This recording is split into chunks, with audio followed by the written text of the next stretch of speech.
Hi guys, so a lot of you seem to express interest in seeing some of my process work, and to be honest, a lot of my process happens on the screen first. I would like to be more of a traditionalist and start using my sketchbook a little bit more, but I thought I'd be honest and show you exactly what I do thus far. What I do is I work from photos, and I want to show you here. This is just a collection of winter images, and I try to kind of contain them. Last year I spent some time organizing my tens of thousands of photos into files that are relevant to the series that I'm working on. So this is my farmland, so you can see my new farmland, and that was last year, 2020.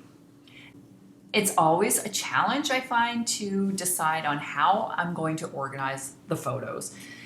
So I decided to go with lighting and seasonal. So that way, depending on the season that we're in, I can just quickly reference the relevant photo folder. Fall will include both the animal subject matter and then also any landscapes that I might want to insert some of my subject matter into. And yeah, so I've got a mix of fields and barns, and then I also have some animals here too. So you can see there's a theme just aesthetically to the natural golden feeling of fall. And then what I'm looking at this morning, which I decided to record for you, was my winter theme. So you can see I have tons of reference photos here to work from. And I often create composites. So I pick the background and then the subjects and then tweak my subjects as well. So what I'm looking at today is a little series in this section here. And I've already opened them up in preview. So I'm going to show you how I do a little bit of very simple editing. So these cattle here, and then this cattle grouping against the snowy landscape. This was the original photo. So you can see it was very exposed. I just pulled over to the side of the road. I was on my way to the big city, and I pulled over to the side of the road because I just found this scene so magical. It was one of those heavy snowfalls, and then everything kind of crisped up, and it was quite early in the morning. I think it was probably about 7 in the morning, so it was very dark. While I like that monochromatic look, it's a little too dark for my liking, so I did lighten it up to this point, and even at that I could make some adjustments very quickly. Now I'm just using Preview, which is a default program with my Mac. I can just quickly adjust the color very easily with some of the color adjustment tools. So again, you can kind of see the difference between the two images there, and it just brings out some of the midtones in the cattle.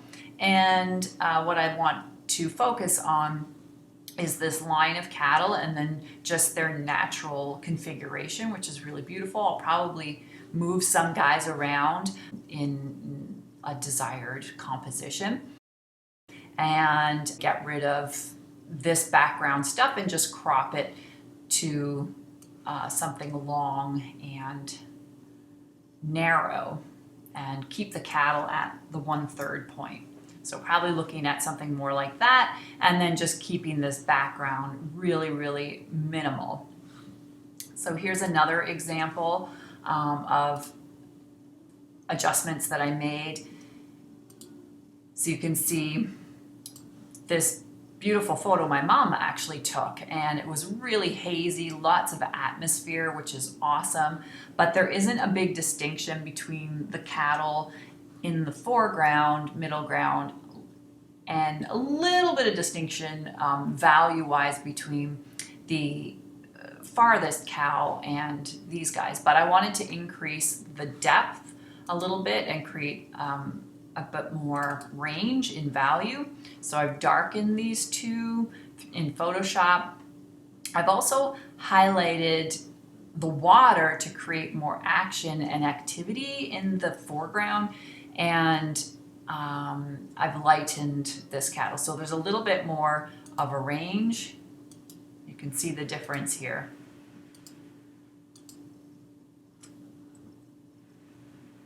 Oh, and I've cropped out this fella here. But to be honest, in the finished product, oh, it's a slightly, actually, this is a slightly different photo, but that's okay. I actually really love this piece here with this space. So probably what I'll do when I actually go to sketch it out is I'll use the amount of sight line here.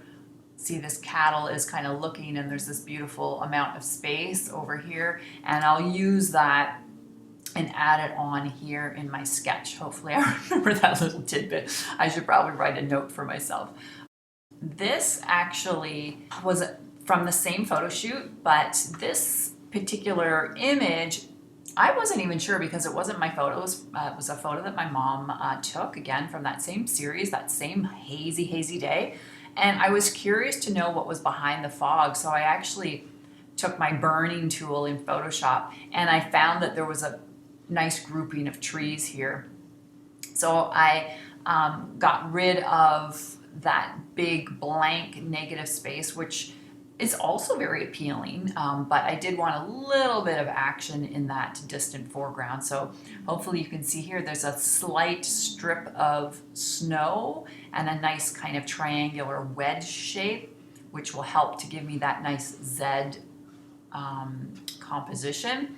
And then I'm going to have some hazy trees here. They're very pixelated in the photo, but it doesn't matter. I'll make them a little bit more attractive in the finished painting.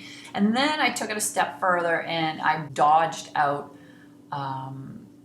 in Photoshop a little hazy sun. You know how you get those mornings where you've got a little bit of a haze of fog, especially in farmers' fields, all the moisture kind of hanging in the air. And then through that block of trees, I've decided to open up a little bit of sun, and I've warmed up the image as well. So the initial photo was cooler, and I've warmed it up a little bit too. And even in this section here where we've got some of the snow has melted and created puddles, you can see there's a reflection of one of the cow's hind legs.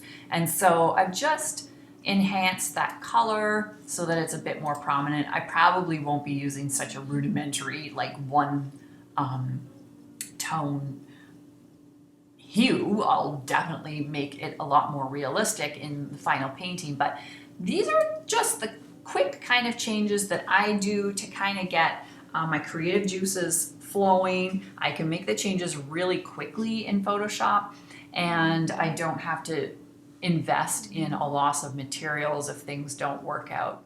This is, I think, the final image here where I've toned things down a little bit, and I just played with a compositional difference here. So the sun is a little higher in the sky. So hopefully that gives you a little bit of a glimpse into some of the behind the scenes process work that I do in the computer, and then I'll take it to the sketchbook. Thanks for watching, everybody, and happy painting as always. See you the next time.